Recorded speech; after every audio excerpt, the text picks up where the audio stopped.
जैसे हमारी जो प्राकृतिक खेती है, ठीक है, नेचुरल फार्मिंग, तो नेचुरल फार्मिंग का जो आधार है, ठीक है, प्राकृतिक खेती का जो आधार है वो है हमारी गाय, ठीक है।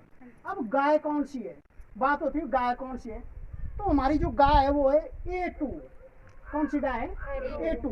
A2 आपने याद रखना, A2 गाय, उसी गाय के गोबर और गौमूत्र का जो प्रयोग है वो हमारी प्राकृतिक खेती में होगा। अब देखो आपके सामने, अब आप बोलेंगे सर A2 कौन सी गाय है ना, तो मैंने कहा कि पूरे विश्व में दो ही प्रकार की गाय है, एक है A1 और एक है A2, ठीक है, A1 और A2। अब आपने क्या करना, अब देखो जब आप खूंटे में जाएंगे किसी को भी देखेंगे, अब आपने भी आइडिया लगाना कि हमारे पास कौन सी गाय है, A1 है कि A2 है। तो अब हम देखेंगे, अब जैसे मान लो यहाँ पर दो गाय है ना, अब हमने देखना कि A2, मैंने कहा कि A2 गाय के गोबर और गौमूत्र का ही प्रयोग होगा, A1 नहीं होगा।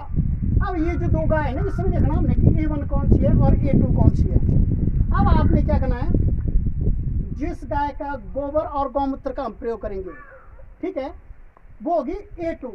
अब A2 की पहचान क्या है, जिस गाय की चूड़ और गलकंबल है, जिसे हम बोलते हैं उसको चूड़, ये जो है ना, ये देखा जी, हाँ इसको देखो, इसको, तो ये जो हम्प है, ये जो आपकी चूड़ है ना, अगर जिस गाय की चूड़ और गलकंबल है, देखो ये है ना, ये है गलकंबल, जिस गाय की चूड़ और गलकंबल होगा वही गाय हमारी A2 गाय है। क्या है? A2। और जिस गाय की चूड़ और गलकंबल नहीं होगा, यानी कि हम्प नहीं होगा ना और गलकंबल नहीं होगा, वो आएगी हमारी A1 में, ठीक है, A1 में। अब कई बार क्या हो, जो हमारी गाय है ना, जैसे गाय है, जैसे उसमें दोगली भी है, दोगली का मतलब मिक्स है ना, तो वो A1 है ना तो A2 है। अब उसमें कितने परसेंट A2 है, कितने परसेंट A1 है, वो तो डॉक्टर ही बता पाएगा। लेकिन हमने जो, जैसे हमारी जो लोकेलिटी है, जैसे हम गांव के जो लोग हैं ना, हमने सिर्फ चूड़ और गलकंबल में ध्यान देना है। जिस गाय की चूड़ जितनी बड़ी होगी, यानी कि हम्प जितना बड़ा होगा और गलकंबल उतना ही वो बेहतर है प्राकृतिक खेती करने के लिए। समझ रहे हैं आप? अब देखो आप, अब आपकी A1 और A2, अब इन दोनों को हमने कैटेगरी में रखना है कि A1 कौन सी है, A2 है। अब आप देखो इसकी चूड़ है कि नहीं है, इसकी चूड़ है नहीं है ना, हाँ ठीक है, चूड़ है नहीं इसकी, और गलकंबल देखो इसका नाम मात्र है, ठीक है, हो भी सकता है ये A2 भी हो सकती है। कितने परसेंट है वो तो डॉक्टर ही बता पाएगा, भाई इतने परसेंट है या कम है या ज्यादा है ना। लेकिन हमने क्या है, ये दोगले में आ सकती है, दोगले तो वो आ सकती है। तो हमने किस गाय का प्रयोग करना है, आप किसका, A2 का करना है, A2 का। और आपने पहचान कौन सी रखनी है, पहचान कौन सी रखेंगे, चूड़ और गलकंबल, इसी गाय का गोबर और गौमूत्र का इस्तेमाल करना।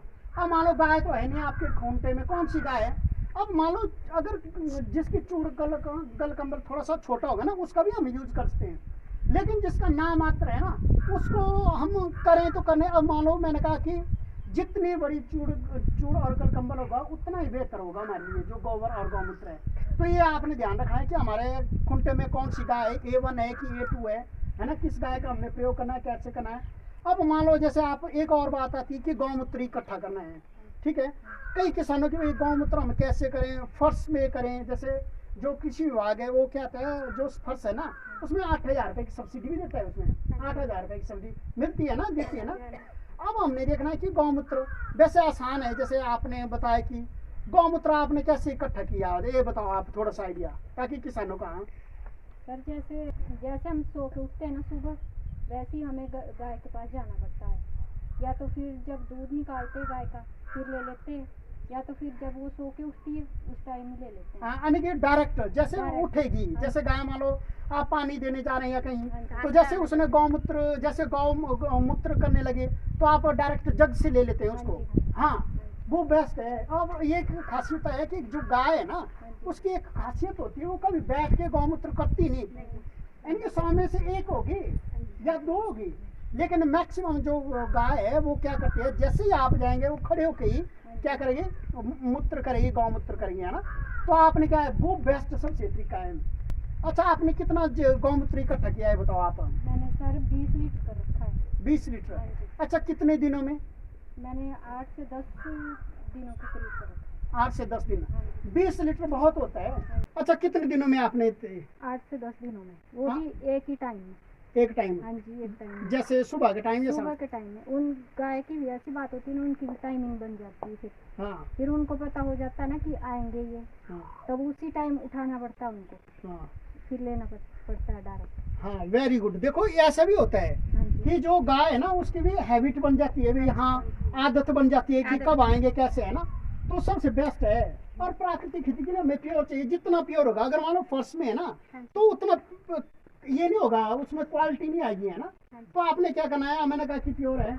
और आप रेखा जी कैसे आप तो जैसे फर्श के पे भी करते हैं इकट्ठा? हाँ जी, हाँ, और डायरेक्टर भी किया आपने? डायरेक्ट भी ले लेते सर हम।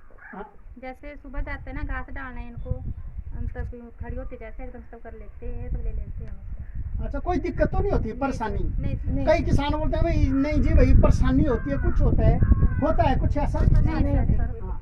अच्छा लीला जी आप बताएं, यहाँ आ जाओ आप, यहाँ। हाँ चलो लीला जी, यहाँ यहाँ जैसे आ जाओ आप, है ना। अच्छा, आपने जैसे गौमूत्र, जैसे आपके पास गाय है, आपके पास तो प्योर है, आपके पास अच्छी गाय है, जैसे A2 गाय है, तो कैसे आप ये इकट्ठा करते हैं? सर जब मैं गाय से दूध निकालने जाती हूँ सुबह, तो मैं 7 बर्तन रखती हूँ। मेरे को खुद पता है कि गाय गौमूत्र करेगी दूध देते वक्त, तो मैं बर्तन में इकट्ठा करती हूँ। हाँ, तो अच्छा है बोलना, मतलब आप और कोई परेशानी तो नहीं होती नहीं है? सर, कोई कई परेशानी नहीं। किसान बोलते हैं भाई जी दिक्कत है गौमूत्र इकट्ठा करने में, गौमूत्र नहीं सर, और कोई परेशानी नहीं। गोबर में, ऐसा नहीं ऐसी सर, कोई दिक्कत नहीं है? नहीं सर, कोई हाँ, दिक्कत नहीं। हाँ। जो हमारी प्राकृतिक खेती है ना, उसमें किसान, बहुत से किसान है जो फेल हुए हैं। फेल होने का कारण है कि उनको यही पता नहीं कि हमारे पास गाय कौन सी है। तो जब तक हमें इस बात का पता नहीं होगा कि हमारे पास गाय कौन सी है ना, तब तक हम प्राकृतिक खेती की बात करना ही भूल जाएंगे। ठीक है, तो मैंने कहा प्राकृतिक खेती के लिए जो गाय है वो हमारे पास A2 ही होनी चाहिए। और अब A2 की पहचान मैंने बता दिया आपको, चूड़ और गलकंबल हो, यही है ना। हाँ जी, और अब देखो जैसे गौमूत्र सबसे बड़ा रोल है गौमूत्र का, सबसे बड़ा रोल है गौमूत्र का। अगर गौमूत्र आपका जितनी अच्छी क्वालिटी होगी उतना ही बेस्ट जीवामृत बनेगा और उतना ही अच्छा असर भी होगा। अगर गौमूत्र में कहीं गड़बड़ी आ गई तो समझ लो हमारा जीवामृत अच्छा नहीं बनेगा, ना ही हम प्राकृतिक खेती कर सकते हैं। तो सबसे मेन है कि हमारे पास गाय जो है, हमारे पास A2 ही हो। अब गौमूत्र कई किसान क्या करते हैं, वो नीचे से इकट्ठा कर लेते हैं। जैसे फर्श है, फर्श के नीचे कोई गड्ढा बनाया है, गड्ढे में ये पता नहीं कि हमारे पास 2 गाय हैं, जैसे मान लो A1 है और A2।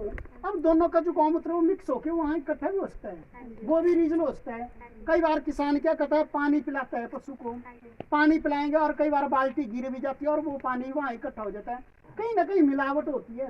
तो सबसे बड़ा कारण यही रहा है, सबसे बड़ा कारण कि जो गौमूत्र की जो क्वालिटी है ना और उसकी क्वांटिटी है, उसमें किसानों ने ध्यान दिया और वो फेल हो गया।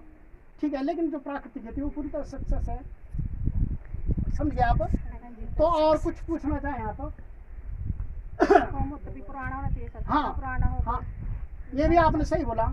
जो गौमूत्र है जितना पुराना होगा उतना ही बेस्ट होगा, और गोबर जितना ताजा होगा उतना ही बेस्ट होगा ना। तो आपने ये ध्यान रखना है कि आपने किस गाय का लेना है। तो कौन सी गाय होनी चाहिए हमारे पास? A2 की पहचान क्या है बताओ?